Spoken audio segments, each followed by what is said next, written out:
Hey, what's up, family? Hey, we're gonna do the last book here, Donald Goines. This is the last of his Kenyatta series, which I've always said out of all his books, I love the Kenyatta series the best. You know, we did Crime Partners, that was the introduction to Kenyatta. Then you had Kenyatta's Hit List, and then you had Kenyatta's Revenge. And then this is the last one, which is called Kenyatta's Hit List. Kenyatta's Last Hit. Yeah. So we're gonna get on right with this one here. Now, what this one deals with, you remember it? Yeah, but they wasn't really talking about, in my opinion, they wasn't really talking about. I like Kenyatta. that you said that. I felt like his presence was more towards the end, like the last 3 chapters. You're right. That's a good point. I like that you said the book was revolving around Benson and Ryan. Yeah. Now I love that you said that because, unfortunately, it touches back on what I've said so many times with Donald Goines' books, which they are great books. Man, the guy he's a mastermind with making you feel like you're there. However, a lot of his books always end on a bad note where it's like the black man can never succeed. The black man will never achieve. He always got to die, get killed, be on drugs, in jail forever. You be like, yo, dude, who did he sell his soul to? Where it's like, could you for once end a book on a positive note where we win? Damn. Yeah. But anyway, and that's like you said, it's like Kenyatta was barely in this one. It was like, did he rush to do this last book? Because he was barely in it. And that's how compared to the other 3. Oh man, especially with the killing at the farm. Yeah. Woo, that was like the real intense. That was what Kenyatta's Revenge. That one. Go back to our channel and check that one out. But anyway, with this one, the way this one starts out, it pretty much picks up from where the last one. Oh, that's what I don't know if you remember when you asked me what do I remember when they burnt the house that had the proof that Kenyatta was looking for the crack dealing. Like it was papers in the like that presidency house. Okay. And that's in this one? Yeah, that's how, and that's how Elliott Stone survived that burning house. Okay, so that's what I was gonna get at. The way this one starts off, it kind of do and kind of don't pick up from the very last one, which is Kenyatta's Revenge, because this one starts off right away with, like you said, Benson and Ryan.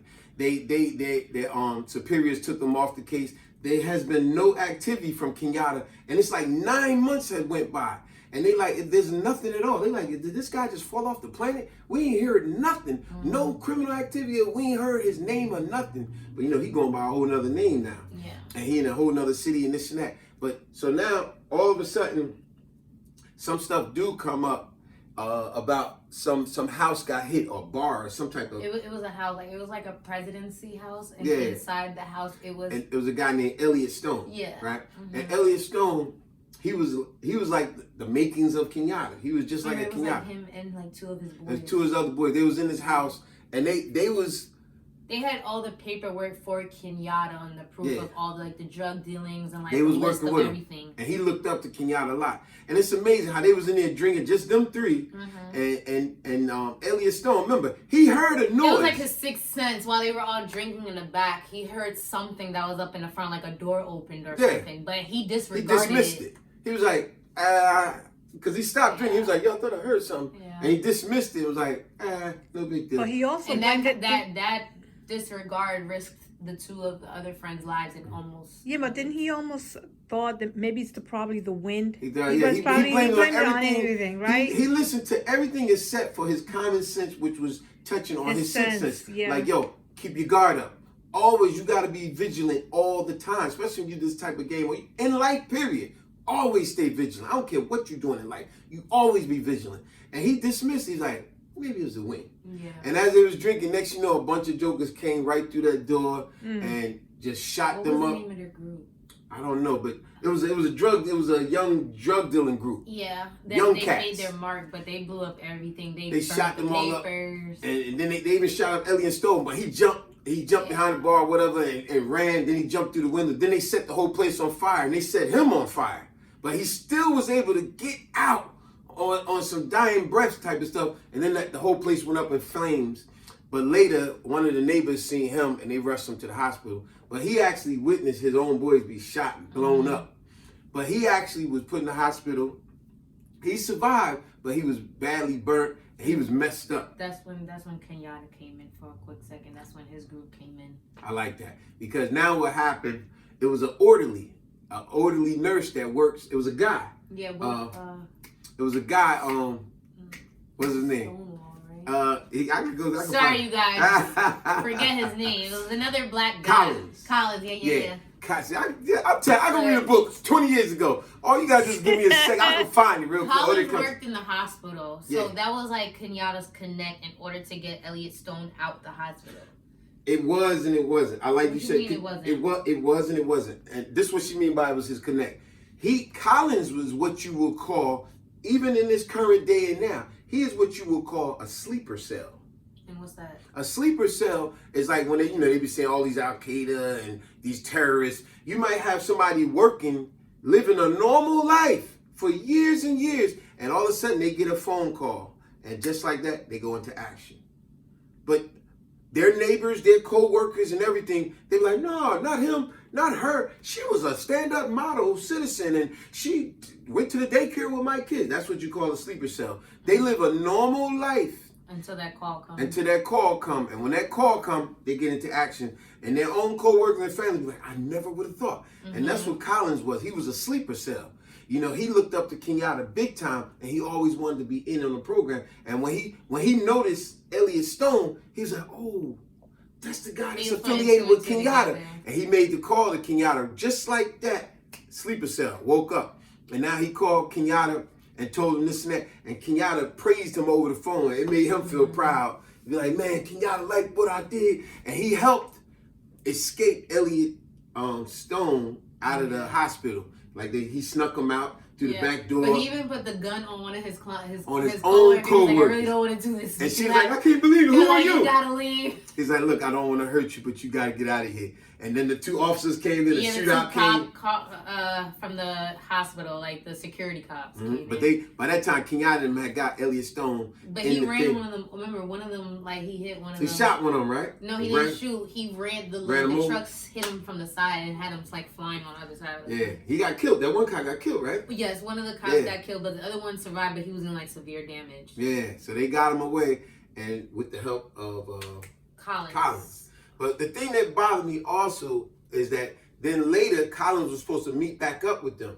Collins that went home and spoke to his mom. God, that was so sad. And his Collins was a brother of 3, but 2 of his brothers died through the army. Yeah. So his mother only had Collins left. And he did everything for his mom. You know, loved his mom. He paid for her bills, the house, everything. Mm-hmm. Took care of her lovely. And he was all she had. And he was packing his bag to meet up with Kenyatta and them. And she's like, baby, don't get in no trouble, this and that. He's like, Mom, but I got to go do this one thing. I'll be back. And when he left, a car was following him. Yeah. And it was following him. Mm-hmm. It was them gangster dudes. Mm-hmm. And he was running, and he went down a damn alleyway, a dead-end alleyway with nowhere to go. That's what and they blew him away. And then the word got back to Kenyatta, and he was like, we got to find out who these guys is. Her last son. Yeah, imagine what she probably going through. Mm-hmm. So now, it gets back to Benson and Ryan. Now, their superior officer tell them about this activity that's happening and all this, and they ship them back down to that area to meet up with this other officer from that area called Stein. Now, Stein was that typical type of duplicity type of guy. Now, as always, you know I love to give you a word of the day. Now, a word of the day is going to be that, duplicity. If you look it up, it simply means deceitful or double dipping. You know, like a person, they play this side of the fence, playing both sides. And then they play that side of the fence. You play on both sides of the fence, man. You need to be dealt with by both sides. It don't matter who gets you. One of them need to get you because you double dipping. Mm-hmm. And that's duplicity. And from the moment that Ryan and Benson hooked up with Stein, they noticed the duplicity. They always felt like something was off with him. Yeah, because the way he would tell them stuff and then through omission, meaning, you know, to leave out. He would leave out key element evidence that when he was presented to them, where they was like, yo, something's up with this guy. Why did he not tell us this? And then when they go back to the station, they find out this, and then they confront Stein. He always got some dumb excuse like, oh, yeah, I was going to tell y'all, but it's just that I didn't think that was important. They're like, what do you mean it wasn't important? This is crucial. How you going to leave that out? Like, it was key things where they noticed the duplicity, where they said, man, I don't trust this guy. And even when they hooked up with the FBI came into the play. I don't think they liked him either. The FBI, they shunned him. They was like, yo, and Ryan and Benson noticed that. They said, we noticed his fellow officers and the FBI, don't too many people are keen to him. And they seem to stay away from him. Yeah, and if I'm not mistaken, remember when they found out about the house getting blown up? Mhm. It was like a gray, like metal box, Mhm. and Stein had came in and he tried to take over because in that, Mhm. I think it had proof of sometime it's like somehow leaked back Mhm. to him. So he was like, "I'll take care of it," and they're just like, "Why is he What? so like?" Yeah. Yeah. It's like his duplicity was starting to be so obvious to Ryan and Benson. Where it's like, nah, this guy, we don't trust this guy. It's something about him. And then the lady, like you said, was barely talked about Kenyatta, but when they finally did get with Kenyatta, he hooked up with the dude Chambers to make this huge drug deal because he got some pure drugs Cocaine from Africa. And remember, he hate dealing with drugs and all, but he know this is just a means to an end. Mm-hmm. He got the drugs just because it was so pure. He knew if I put this out there on the street and let one of these other guys test it, they'll make dealings with me. And that's how I get in contact with them and knock them off and their bosses off. So when he made the deal with Chambers to hook up with them at night and they tested and they realized it was pure, it was supposed to have been a squared away deal. Next thing you know, Chambers' men and them tried to, they was doing duplicity. They was being deceitful because their whole thing was we're going to take this from this guy. I forgot the deceitful name. Kenyatta didn't tell him his name was Kenyatta because he knew if I say Kenyatta, they're going to know who I am. He told him some bogus name, like let's say he said my name Tyrone or whatever. And even before he went through the deal, remember he told his boys, know, like, listen, my name's not Kenyatta. He said, now y'all better remember, my name's not Kenyatta. But they beat up Chambers bad. Yeah, he said, when we get in, don't none of y'all make the mistake and call me by my name. It's Tyrone or whatever he said, right?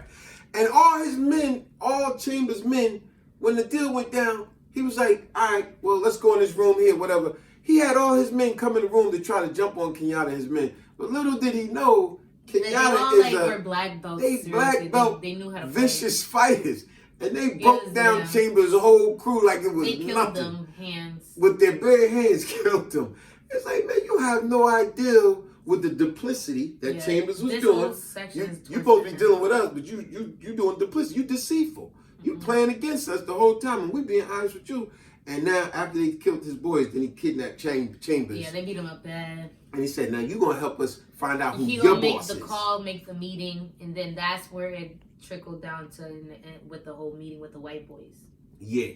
But even before we get to that, remember, now later down the crew, they find out Stein, remember Benson and Ryan, they had a rat that was always giving information. That Miller, was it? Yeah, and Stein found out, remember, Stein is a duplicity officer. He's corrupt. Stein found out who the dude was and where Benson and Ryan was at. He went to the hotel and talking all nice to him and then put a bullet in his head. And then he went to the bar and he found out this other guy who was supposed to help Benson and Ryan, whatever.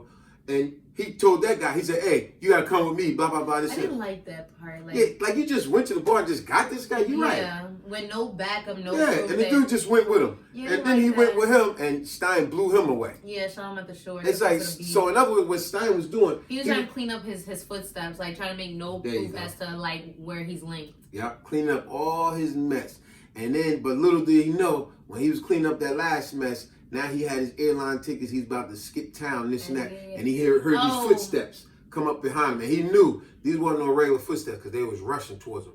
And when he turned around, finally I felt like, good. And the reason why those people that killed Stein got away, because when it was at the airport, the amount of gunshot, the planes was moving at the same time, so you couldn't really hear no gunshots. Because when Stein finally turned around, it was way too late. They had a sawed-off shotgun and shot him, boom, right on the side of his head, just blew away his whole jaw.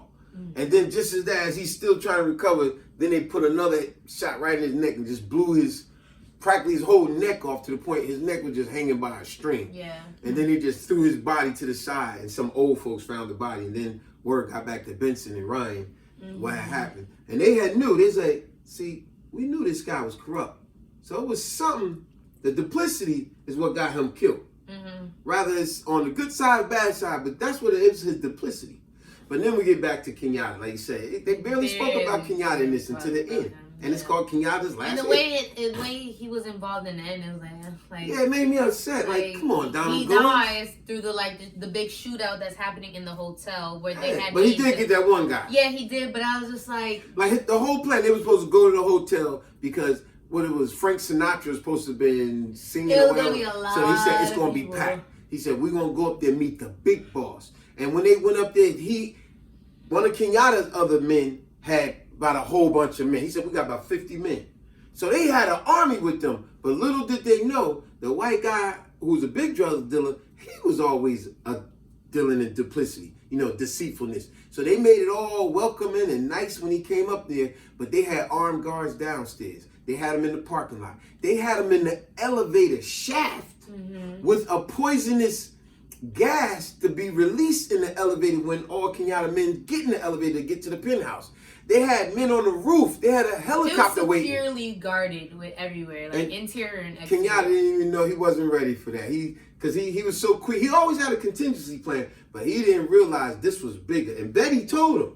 Remember, Betty said, I don't feel good about this one. Right. He said, I've always been dealing with stuff like this. You're being too confident. Yeah, he said, man, I've been in hot water all the time. This is nothing. I'm going to get these crackers, this and that. But little did he know, when his men got in that elevator shaft, about half of them, they released that toxic gas and they was wiped out.